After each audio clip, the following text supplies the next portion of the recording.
I could do the wall over a longer period of time. I didn't need to do this, but I'd rather do it much faster. And I don't have to do it for the election. I've already done a lot of wall for the election, 2020. And the only reason we're up here talking about this is because of the election. President Trump making his emergency declaration to build a border wall earlier this morning. Let's bring in White House Press Secretary Sarah Sanders.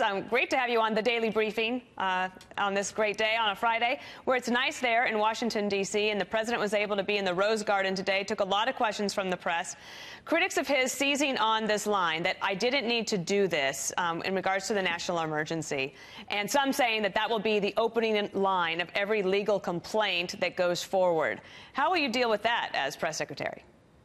Look, I think the biggest thing is that he shouldn't have to do this. Congress should have stepped up and done their jobs and done everything necessary to fully and safely secure the border. The president could have waited and he could have drugged this out. The bill allows for 55 new miles of wall, which is a great step forward, and it is certainly a down payment on the wall, but it doesn't finish the job. And the president is somebody who wants to complete the job, he wants to finish the job, and he wants to stop illegal immigrants and drugs and trafficking from coming across the border, and he knows that you have to have a wall in order to do that. He doesn't want to drag this out over the course of the next several years. He wants to get the funding now so we can stop this national security and humanitarian crisis at the border and take care of it. I was remembering, of course, people have played the clip that President Trump was quite critical of President Obama years ago, but I wondered if he's found, now that he's in the Oval Office, he's realized that working with Congress is kind of a pain in the rear, and they might have something in common now. I'm sure that they can probably find a little bit of common ground in the fact that Congress can certainly be difficult to work with. But the difference between President Trump and President Obama is apples and oranges. What President Obama did in 2014 was he completely ignored the Constitution. He violated federal law by opening up the borders, by having mass amnesty, and even providing benefits to illegal immigrants. What the president is doing is actually fulfilling his constitutional duty, fulfilling the oath that he took as president of the United States to protect the people of this country, to secure our country. And there's a very big difference between what the two actions these individuals have done. They're actually opposite when you compare them. And so it's just totally different circumstances. What about the concern from some that say that this could set a terrible precedent in the future? And I thought of former Senator Harry Reid, who basically used the nuclear option on confirmations, and that has led to President Trump being able to confirm two very conservative Supreme Court nominees, and there's a legacy issue there. Any concern on that point?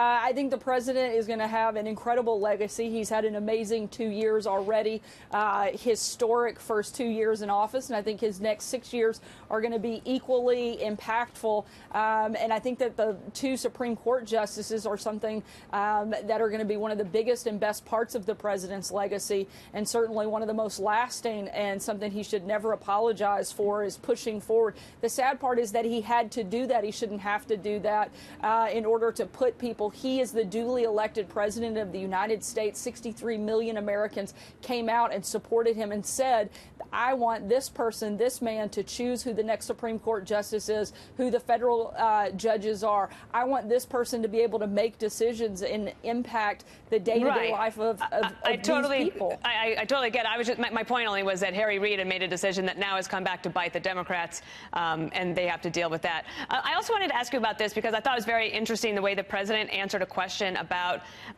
conservatives having, I think, perhaps over-exaggerated influence on the president. And this just in from Ann Coulter. This is a tweet from her just now, about an hour ago. She says, this is not Paul Ryan's fault. It's not Mitch McConnell's fault. Trump ran against the GOP and won. Responsibility is 100% his.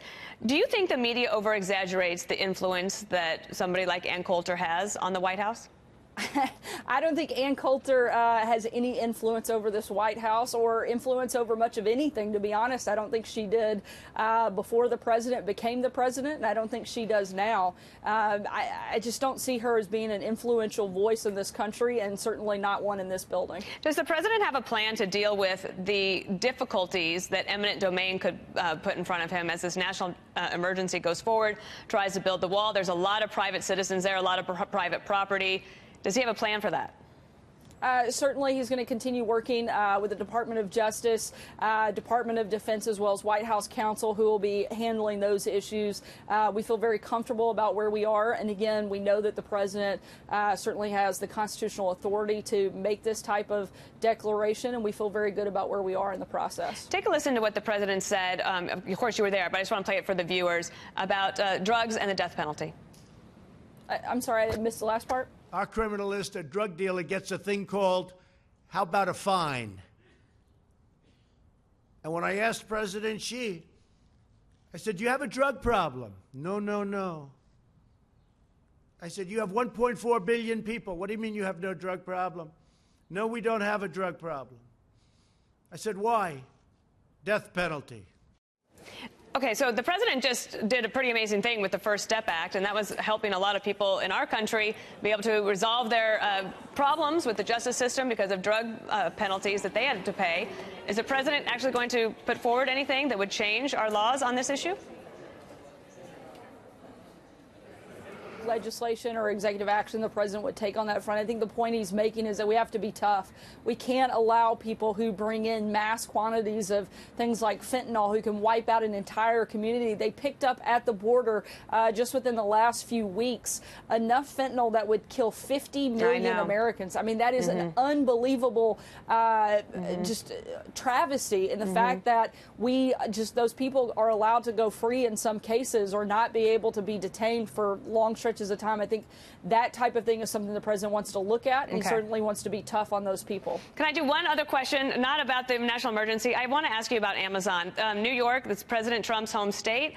Amazon was going to bring 25,000 jobs to Long Island City. They decided to pull out of that yesterday. Governor Cuomo blamed Mayor de Blasio. Amazon blamed unnamed politicians.